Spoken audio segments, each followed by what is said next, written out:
Hey girl, and welcome back to another hair cutting video. Like, look at this. It's giving neglect. Like, let's go ahead and get it together. So first thing first, we need to get all of this hair out of the way because we don't need to be cutting more hair than we need to. So I'm just going to go ahead and wrap it up in a little bun at the top.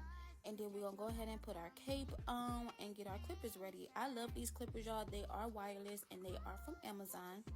This part is my favorite part. That first stroke, just be like, oh my god, look how clean it get. I love these clippers.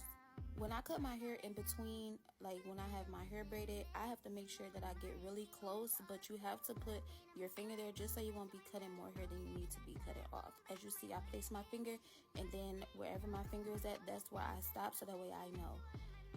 This is some aloe vera gel just so I can go ahead and cut my hairline and also my eyebrows.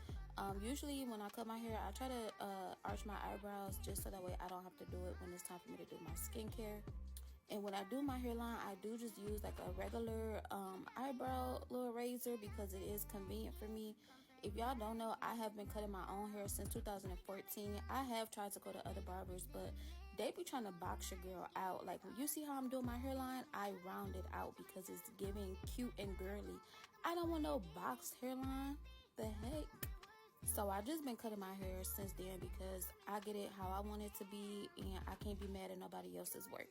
Like, for the girlies that got their hair shaved too, like, do you feel the same way, like, about your haircut? Like, it's only a little bit of hair that you got, but do it how I want you to do it, or else.